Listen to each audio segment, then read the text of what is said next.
Court ने दागियों की सदस्यता खत्म करने का फैसला सुनाया तो सारे राजनीतिक दल तिलमिला उठे।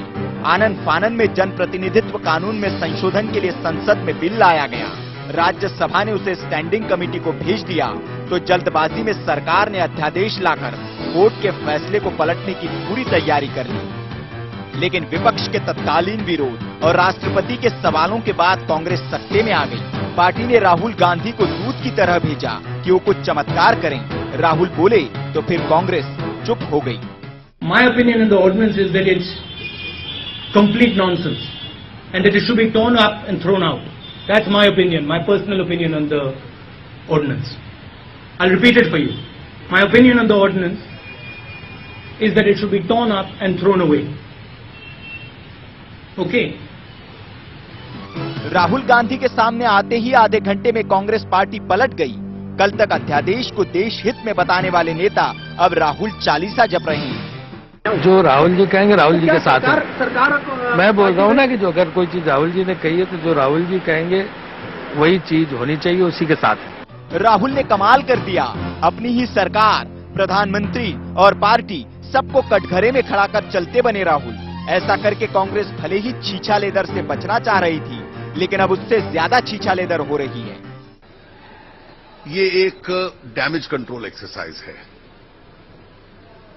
ये जो कानून था ये 2 बार बना। पहले एक बिल के रूप में बना और अब ये एक अध्यादेश के रूप में बना। संसद का सत्र एक दिन बढ़ाया गया था इसको पारित करने के लिए। जब 2 बार इसको मंत्रिपरिषद ने पारित किया तो तब कांग्रेस पार्टी को ये समझ में नहीं आया था कि ये नॉनसेंस है।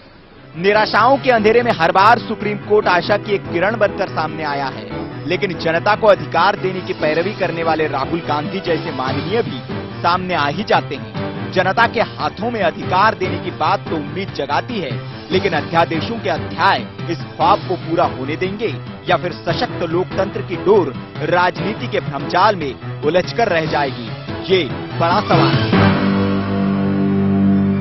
खबर भारती के लिए स्पेशल डेस्क रिपोर्ट। जी हां, राजनीति की यही उलझन है कि जब रास्ता आपको दिखाई देने लगता है तब राह भटक जाती है। यानी कि शुरुआत जब होती है सकारात्मक कदम की तो राजनीति की जो गति है वो उसको प्रभावित कर देती है। ये बड़ा मसला है, चर्चा करेंगे। मेरे साथ खास मेहमान इस चर्चा में जुड़ रहे हैं। मेरे साथ हैं कांग्रेस से हैं, इंदौर से के मिश्रा जी, वरिष्ठ नेता हैं। साथ ही साथ भोपाल से शरद कुमार जो आम आदमी पार्टी के नेता हैं। दिल्ली स्टूडियो से महिपाल सिंह जी, इनका राष्ट्रीय सचिव पीयूसीएल।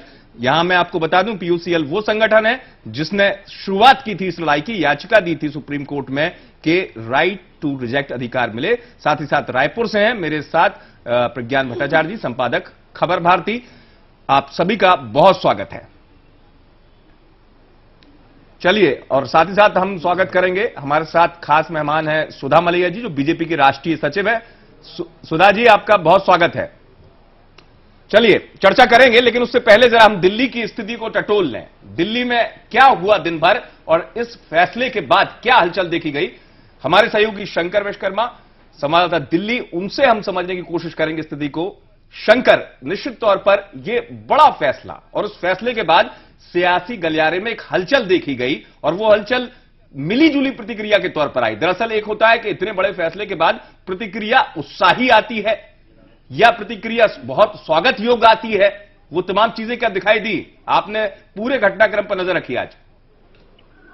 बिल्कुल है, बिल्कुल ठीक बात है। ये फैसला जब आया उसके बाद से कई नेताओं से हमने संपर्क करने की कोशिश की, लेकिन बहुत देर तक नेता ये समझ नहीं पाए थे कि उन्हें इस सुप्रीम कोर्ट के फैसले के बाद बोलना क्या है। मतलब बहुत संकोच कर रहे थे। हमें लगता है कि वो समझ नहीं पा रहे थे कि हमें अपनी प्रतिक्रिया में बोलना क्या है। और कुल मिलकर के जब से फैसला आया है तो पॉलिटिकल पार्टियों में हलचल मची हुई है। कई बड़े बड़े नेताओं से भी मैंने बात करने की कोशिश की तो लगभग सबने एक ही जवाब दिया कि अभी हम लोग विचार कर रहे हैं, उसके बाद से अपनी अपनी प्रतिक्रिया देंगे। तो कुल मिलाकर के अमित ये कहा जाए कि इस फैसले के बाद से अब पार्टियां इस मसले को लेकर अब सोचने पर मजबूर हो गई है या चर्चा करने लगी जब आने वाले चुनाव में अपने प्रत्याशियों को पहले टटोल लिया जाए। ऐसा न हो कि कुछ ऐसा प्रत्याशी खड़ा कर दिया जाए जो